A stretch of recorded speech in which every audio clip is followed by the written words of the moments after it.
Welcome to Infinite Novel. Dive into epic alternate realities. All rights to original creators. President for a day.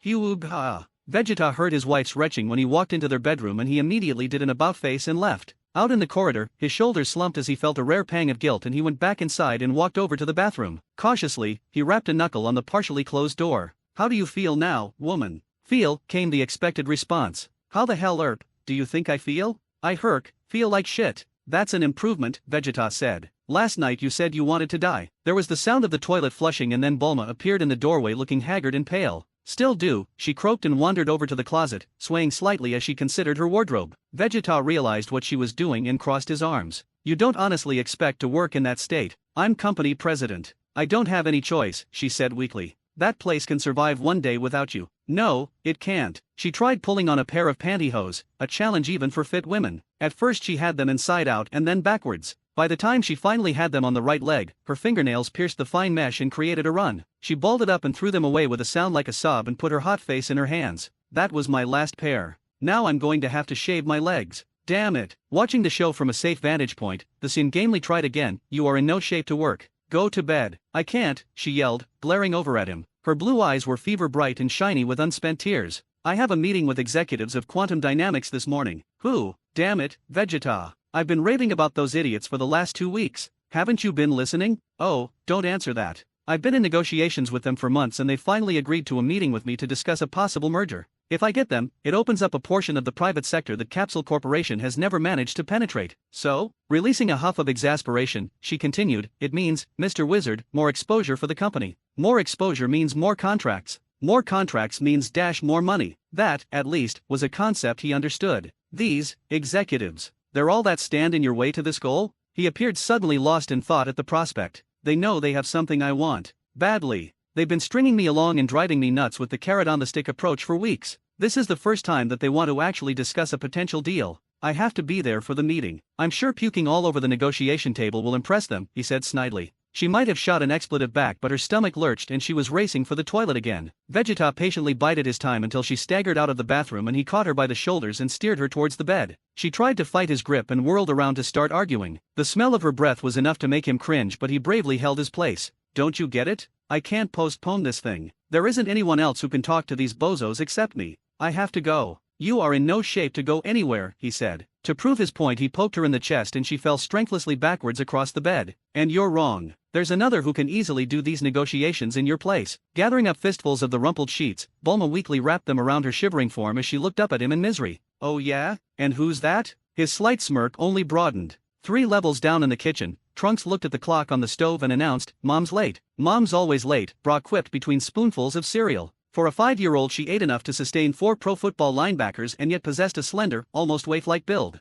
Traits of her unique lineage. "Well yeah, that's true," her older brother admitted. He glanced at the clock again. "But this morning's really important. She has a 9 o'clock meeting with Massive Dynamic-Quantum Dynamics," she corrected. His face darkened slightly in annoyance. "Whatever. You gotta get the names of other places right. It's your job, isn't it? I'm just an intern. Mom's showing me the ropes from the ground up. I think she expects me to someday run the place or something." "Really? That's so cool, Trunks." Trunks looked at her in disbelief. "Are you kidding? I don't want that. All I want to do is get laid, spend money, and goof off," he almost said and bit down on the words barely in time. They were close as siblings, but there was a 14-year gap between them, and everything he said was immediately parrot to their father. Vegeta made it painfully clear that he would not tolerate either of his children becoming useless bums like his chief rival Gaku. It was just Trunks' poor luck that he was the son of a pair of crazed workaholics, and Bra seemed to be following in their footsteps. "I'll make you a promise. If I can't handle being president, I'll step aside and let you take a crack at it." "Deal," she shouted, having absolutely no idea what she was agreeing to. She went back to her breakfast with renewed gusto. Trunks considered the time again and finally decided enough was enough. He knew his mother was sick with the flu, but he would never hear the end of it if he let her oversleep. He was just starting for the living room door when it swung open from the opposite side.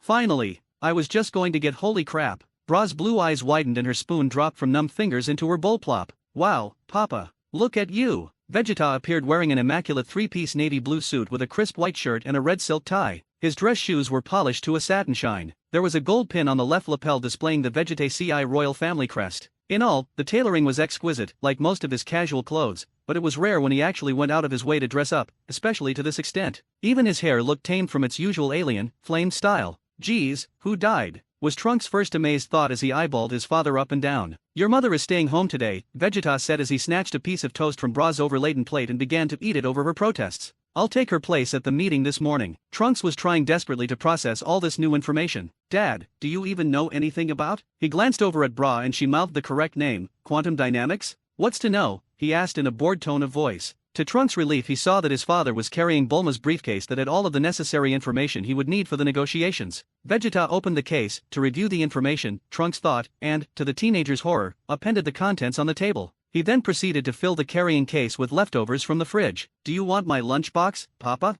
Bra offered, completely unruffled by the display. Vegeta took one pained look at her bright pink Hello Kitty bag and wisely shook his head. This will do just fine. Dad, you've gotta read these notes over. Trunks shouted, rifling through the myriad charts, stock reports, financial audits, and corporate reviews that had taken the Capsule Corporation research department over a month to collect. He held up a CD and waved it in front of his father's face. At least review this. It's got all the information you're gonna need about these guys you're meeting. Vegeta snatched it out of his hand and used it as a coaster for his coffee mug. I don't need it. They're corporate fat cats out for money. I've dealt with greedy pricks like -20 zenny. Bra piped up. Vegeta set his jaw and dug a 20 zenny bill out of his wallet and stuck it into the swear jar next to the stove. He continued as if he hadn't been interrupted. I've dealt with idiots like them since I was Bra's age. Yeah, Trunks agreed and opened their telepathic link so that the youngest member of the household wouldn't overhear, and you killed them all, too. His mother had told him of his father's dark past several years ago and, when asked, Vegeta never sugarcoated the details or denied his actions. Bra was oblivious however, and Trunks intended to keep it that way for as long as possible.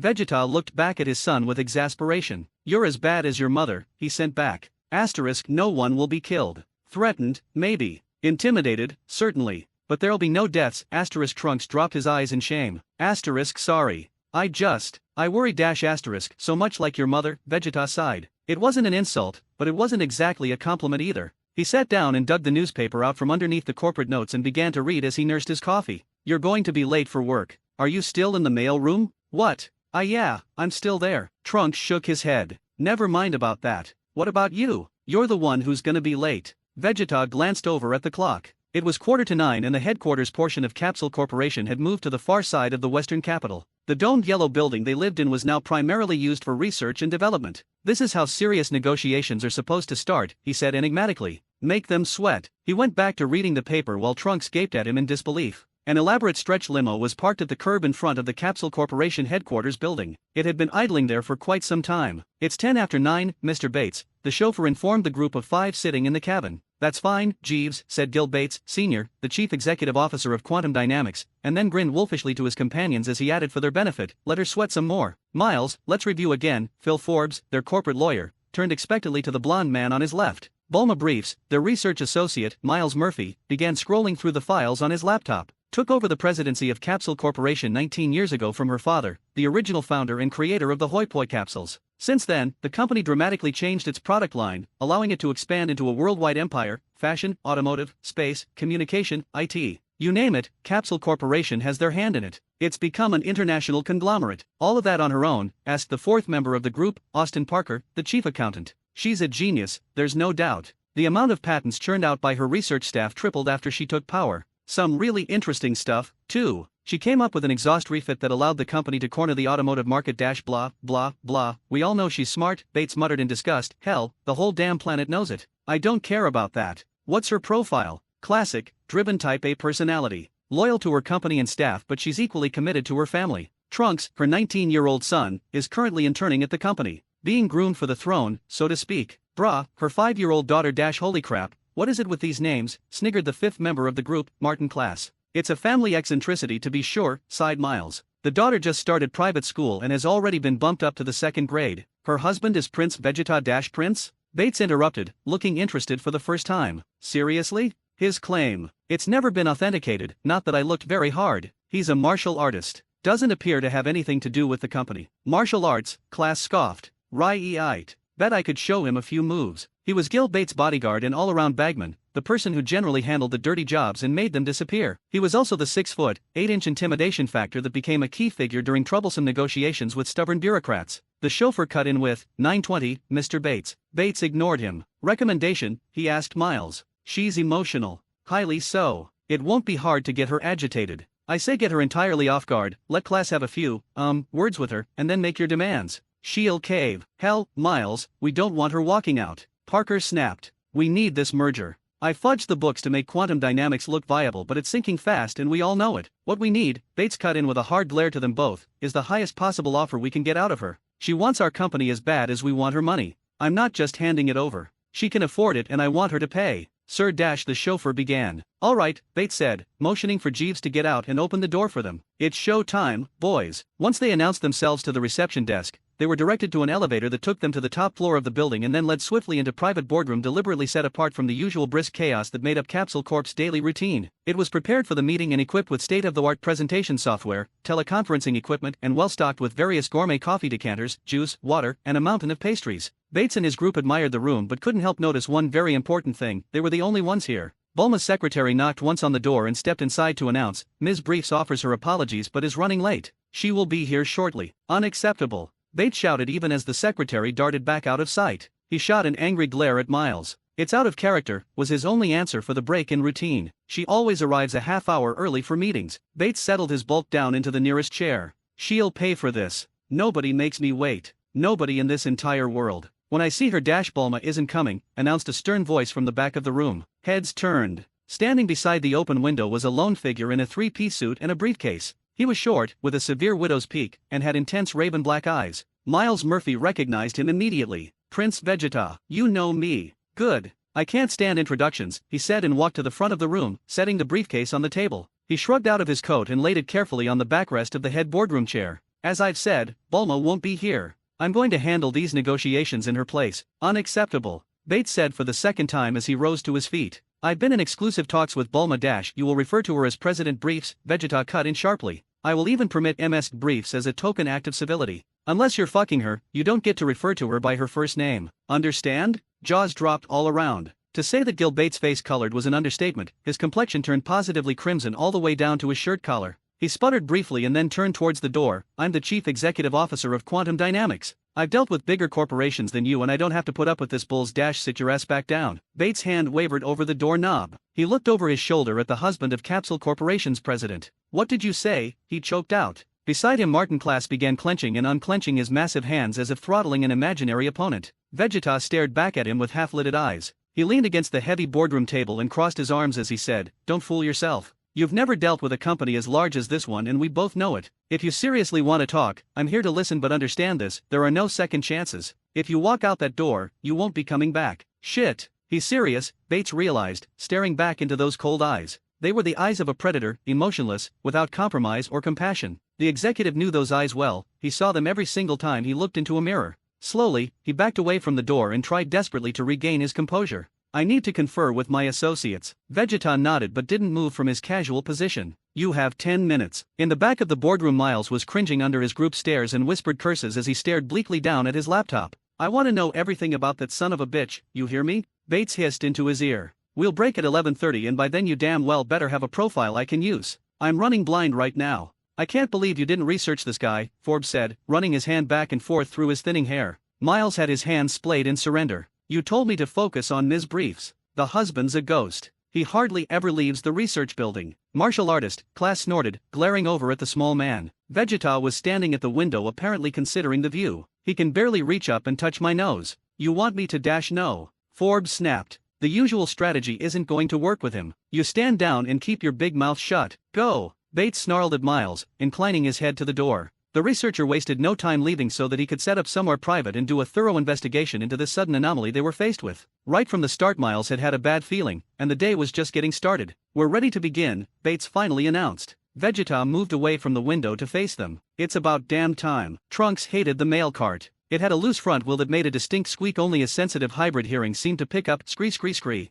When his mother had informed him that he would be interning at Capsule Corporation, he had figured he would be playing as her second-in-command and enjoying the sumptuous comforts of her huge head office. He knew from past experience that the leather couch in her palatial suite was extremely comfortable and could easily fit two energetic bodies looking for a discreet nooner when she was away to a meeting. Little did he know he was destined to start from the bottom up. The purpose of the lowly appointment was to learn the layout of the building and department locations as well as key members of staff. It actually made sense, but he sure didn't have to like it. As he wheeled the rickety mail cart down the hall, he took note of the time and was amazed that the building was still standing. 11 o'clock. That meant either the meeting with quantum dynamics had broken apart scarcely before it had begun or, even more shocking, it was still going on. It was usually much later in the day when Trunks made his rounds on the top floor, but today he was going to make an exception. He got off the elevator and began dropping inter-office memos and documents into their respective slots, working his way over to the boardroom area and trying not to be too obvious about it. By the time he reached his destination, he realized he wasn't the only one trying to catch glimpses of the meeting through the partially closed blinds. Most of the office staff were obviously disturbed by Vegeta's presence and there was barely any work being conducted.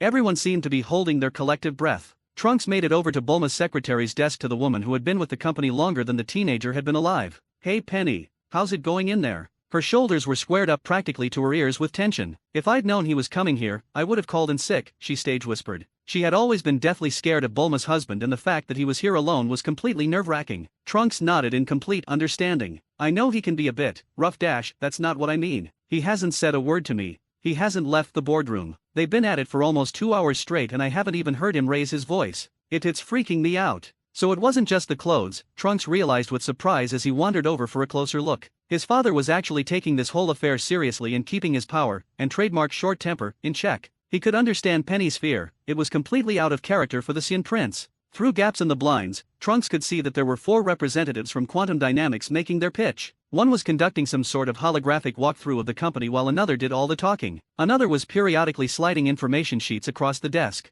Several seats down sat a huge behemoth of a man who only seemed to be scowling throughout the presentation. Leaning back in the head boardroom chair, Vegeta appeared to be listening to what they had to say. It was hard to tell what he was thinking, his face was guarded and neutral. He suddenly sat up and opened his briefcase and the executives stopped what they were doing and stared at him with hopeful expectation. They blinked when they watched him pull out a sandwich and start eating. "I didn't have my usual breakfast," Trunks' sensitive hearing picked up. "Continue. He's enjoying himself," the teen realized with a slight smile as he watched the harried executives try to pick up where they left off. Trunks often made the rash assumption, as everyone else did, that all his father knew how to do was purge planets and kill. It was during rare moments like these he realized there had probably been other diversions to occupy his father's time while in Frisia's intergalactic army. Vegeta appeared to be well schooled in diplomacy and mediation, and he looked extremely comfortable in the role. "I guess a guy can't train and battle all the time." Not even him, Trunks thought. "I wonder if Mom knows about this side of him?" The fact that she wasn't here checking up on him, diarrhea and vomiting aside, answered his question. She knew all right. "I'll be damned," he muttered, shaking his head and laughing. He went back to Penny's desk and said, "You can relax. Everything's going to be all right." She eyed him doubtfully. "You sure, Trunks?"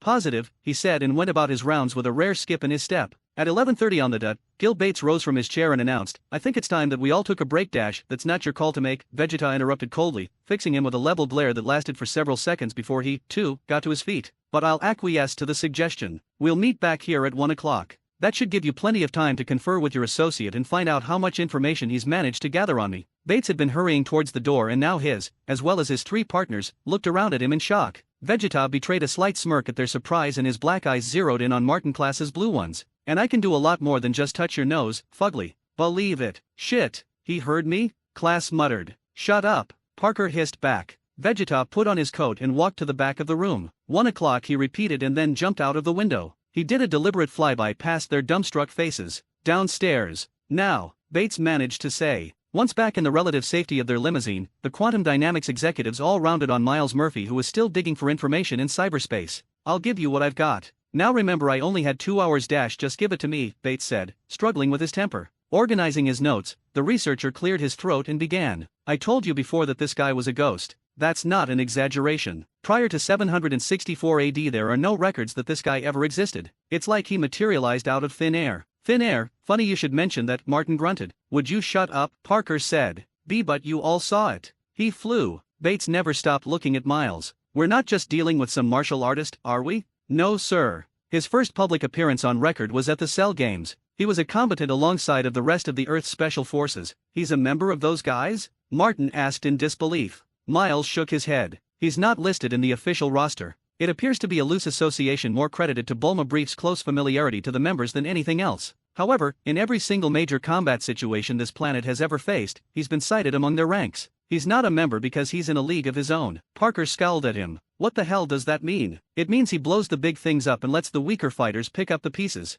I don't have an abilities list, but the fact that he survived the Cell Games as well as that business at the 25th World Tournament suggests he's one of the most powerful people on the planet. And you insulted him." "Nice going, numbnuts," Phil Forbes said, glaring daggers at a pale-faced Martin Class. "There's more," Miles said. Great, his high status with Capsule Corporation is not credited simply to marriage. Remember the surge of patents that took place after Bulma took power? Most of those are his. He works by contract for the Research and Development Division, so they're a team. That explains a lot, Bates said, looking resentfully out of the window. He had wondered how Bulma had managed to take her father's little company and transform it into an international entity without rival. Now he knew. Any recommendations on how to deal with him? At this point Miles' expression became downright grim. His personality profile is actually similar to Ms. Brief's, vain, arrogant, and prideful. He's very protective of his family as evidenced when he looked at his superior, referred to the president by her first name. I fiercely recommend against bringing up the names of either of their children. The consequences might be extreme. I came across a rumor that Ms. Briefs was once blackmailed and he killed the perpetrator.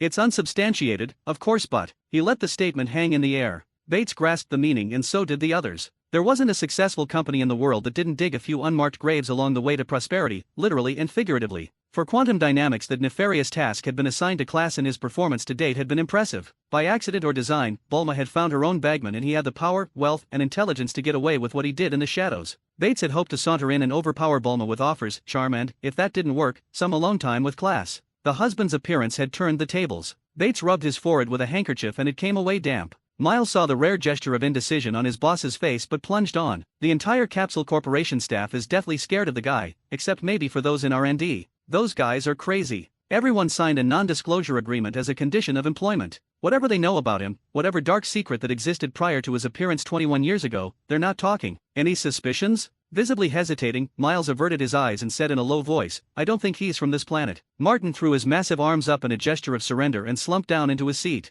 For once in his life, he was lost for words. Great, Forbes said again. Parker couldn't believe the other's acceptance to the news. Are you kidding me? An alien? That's the best you could come up with? Earth has been invaded on and off by hostile threats for almost 60 years. It's a matter of record. Have you ever seen the members of the Earth's Special Forces? There's not a human-looking one in the bunch. You asked for my opinion and I gave it to you. For a fact, Prince Vegeta a no-nonsense hard case. He won't react to coercion or intimidation. With all due respect, gentlemen, we will be lucky to get any serious offer for quantum dynamics at this point in time. There was a hard thump as Bates slammed his fist against the upholstered door. Damn it. We strung Bulma along to whet her interest in our company, but we drew it out too bloody long. It was my recommendation, sir. I shoulder the blame, Miles offered. Bates rounded on him with bared teeth. You're damned right you do. When we get back to the office, you'll clean out your desk. You're fired. What are we going to do? Forbes asked, trying to get them back on track. Walk out of the meeting and go look for another buyer? Parker was agitated at the suggestion. It's too late for that.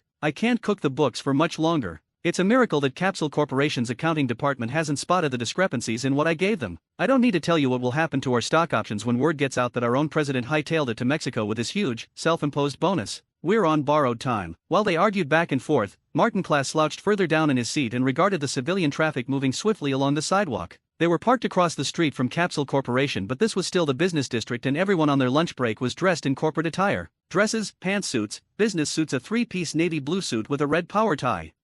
Gil, the bodyguard interrupted. This limo's soundproofed, right? Bates shot him a distracted glance. Yes, of course, and the windows are all one-way, bulletproof glass. Why? 'Cause I swear we're being watched, Martin finished in a strained voice, jabbing his finger against the polarized glass. Everyone in the car leaned over and, sure enough, Vegeta was standing across the street from them with his hands in the pockets of his tailored slacks. He appeared to be staring at the limousine for no reason that any of them could fathom. Hesitantly, Miles offered an experimental wave and Vegeta immediately returned it. There could be no doubt. Holy shit, Parker said in a sickly voice. Vegeta tapped the wrist of his left hand, as if gesturing to a watch, and then took to the air. A few of the commuters on the busy sidewalk looked up in surprise, but it was short-lived and everyone went back to their own affairs as if seeing this sight every day. Given Capsule Corp's reputation for the unusual, it was probably likely. I think our lunch break is over, Forbes said, adding a groan. All traces of patience were gone from Vegeta's face when the five men walked back into the boardroom. You have insulted me personally and you've insulted this company with your ignorance. Give me one good reason why I shouldn't just boot your collective asses out to the curb right now, he snarled. Struggling with his composure, Bates reasoned, I believe we can come to an equitable settlement that will favor both parties. Do you now? The Sien sneered, clearly unconvinced. I would suggest that you take a moment to come up with a reasonable asking price that might entice me. Be advised that I've notified the accounting department to go over your figures more closely. It's now just a matter of time who will placate me first. While the bigwigs scrambled to crunch numbers, Vegeta glanced over at Miles Murphy. You're good. Want a job? Miles blinked in surprise and then looked at Bates and remembered the exchange in the limousine. Yes sir, he admitted. What the hell dash? Bates said incredulously. Sorry Gil, but you fired me, the researcher said, adding a lame shrug. Go report to personnel, Vegeta said, pointing to the door. As he watched Miles leave the boardroom, he had to submerge his surprise and admiration. The young human had accomplished in 2 hours what most freelance journalists hadn't been able to accomplish in a month: discover Vegeta's ambitions and origins. The Cien wanted him within the ranks of Capsule Corp, where the non-disclosure gag order would keep the man quiet and under his close eye. Humans weren't the only ones who believed in the saying, keep your friends close and your enemies closer. Frisia had taught him that hard and fast rule, and so much more. He grappled with the old memories and was relieved when Bates offered him a folded piece of paper so that he could get back to the task at hand. He considered the offer for all of 2 seconds and then pulled out a pen, made a mark on the paper and handed it back. Looking at the scribble, Bates glanced at him as if he wasn't sure if he was on the receiving end of a particularly bad joke. All you did was remove a zero, he managed to say. And that's Capsule Corp's starting offer unless you can prove to me, with actual figures, your company is worth more, Vegeta said, crossing his arms and glaring at him with his predator's eyes. I'm waiting to hear it. Bates' mouth worked but no sound came out. For perhaps the first time in his long life, he was genuinely at a loss. Less than an hour later, Trunks sensed his father's key on the roof of the headquarters building and went up to offer his congratulations. The floor was buzzing with the successful outcome of the meeting with Quantum Dynamics, bought for 1/10 of the original asking price no less, and the fact that it had all been accomplished without tantrums, casualties, or property damage. The teenager stepped out of the emergency exit and began clapping when he spotted his father standing near the north corner. Way to go, Dad. Vegeta was considering the city view and only offered the youth a grunt of acknowledgement. He should have been pleased with the victory, but he only looked troubled. Trunks recognized that brooding expression immediately. What's wrong? Nothing, I'll say, the teen said with a laugh.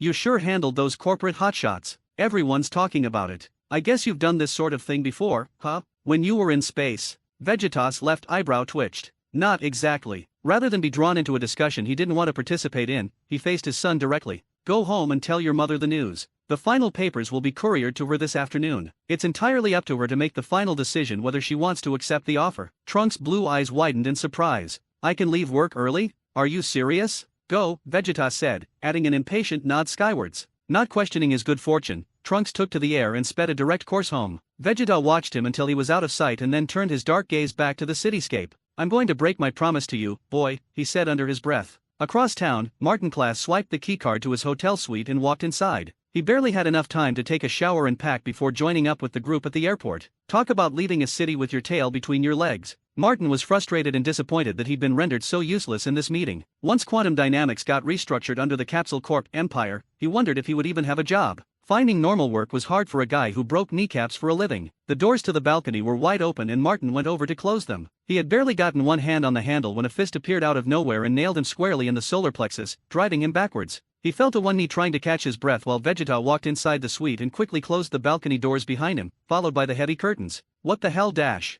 Martin coughed. Your purpose in this meeting was to intimidate Bulma, Vegeta stated coldly. There's no other explanation for your presence today. You don't know what you're talking about, Dash. Of course I know, the Cien exploded. I know because I had to do the exact same thing at every negotiation I was ordered to attend. I intimidated, I coerced and, when that didn't work, I killed. That's your job, isn't it? Realizing that he was in over his head, Martin raised his hands to try and stall for time. Look, fella. I was just supposed to scare the woman a little. I wasn't going to hurt her. Dash. Why would your colleague make the recommendation against bringing up the names of my son and daughter? What else were you prepared to do? He screamed in fury. In desperation, Martin pulled out his concealed revolver. With a burst of speed, Vegeta moved in and knocked it out of his hand, breaking the thug's wrist at the same time. Just as Martin pulled in breath for a scream, a blow to the larynx crumpled his voice box. The scream came out as a choked rattle of sound. Vegeta circled him like a hungry lion that smells blood in the air. I take Bulma and my children's safety very seriously. No one threatens them and expects to live. He knelt down and grabbed Martin's shirt collar, hoisting him up so that they were face to face.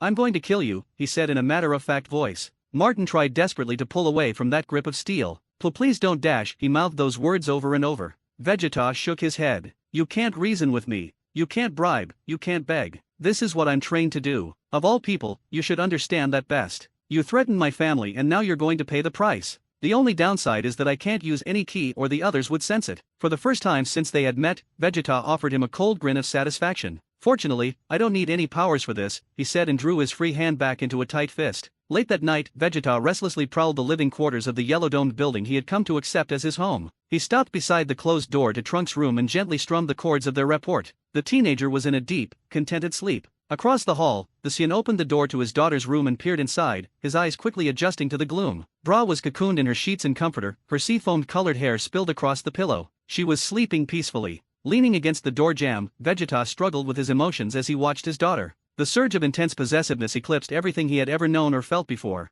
This was his family. They gave his life a purpose, a direction, and he realized today what lengths he would go to preserve that very rare gift. He would do it again without hesitation or remorse. He stood like that and protectively watched over her for a very long time. Bulma felt the bed settle and cracked her eyes open to look at the readout on the clock on the nightstand. It was 2 in the morning.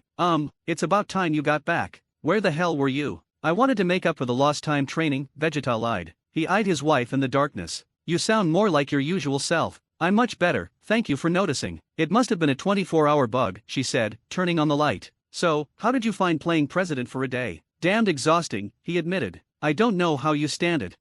You get used to it. Never. Deny it all you want, you're a natural at it. My cell phone's been ringing off the hook all afternoon. Trunks couldn't praise you enough about how cool and collected you acted throughout the meeting. Even Penny's complimented you, she said with a mocking smile. I ended up signing the contract but only after a little finagling with Gil Bates to add some prime real estate, considering the grief he put Capsule Corp through with the fake books. Hell, this wasn't so much as a merger as a hostile takeover. I'm pleased to see that princely charm of yours finally came to some good use. Normally, he would be baited by the casual dismissal of his royal lineage, but he only observed her closely, his eyes dark and mysterious. When his examination continued, she looked at him with concern. What is it? I had no idea that your position of authority makes you a potential target, he said after some pause. Oh please. I can take care of myself, Vegeta. I've been gallivanting around the planet since I was a teenager. He had heard quite enough of her quaint adventures and didn't want to veer off topic. I'm not talking about that. You are in a position of power and that attracts threats. Threats mean danger to you and Trunks and Bra. It concerns me. It worries you, Bulma translated in her mind.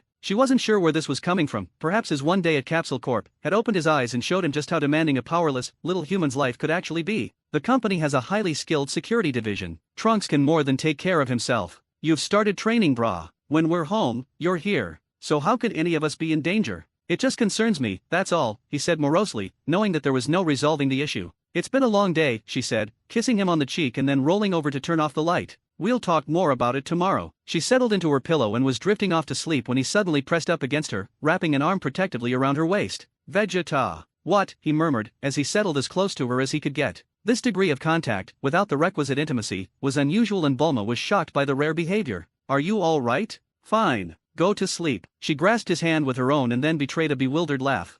I think I'm going to let you take the reins of the company more often. Behind her, she heard the barely audible response, over my dead body. Always the tough guy, she whispered and fell asleep with a smile on her face. Oh woman, you have no idea, Vegeta thought as he listened to her breathing smoothen out. He settled his forehead against the nape of her neck, inhaling her scent and closed his eyes in contentment. The end. Want more thrilling stories? Subscribe to Infinite Novel and dive into infinite adventures.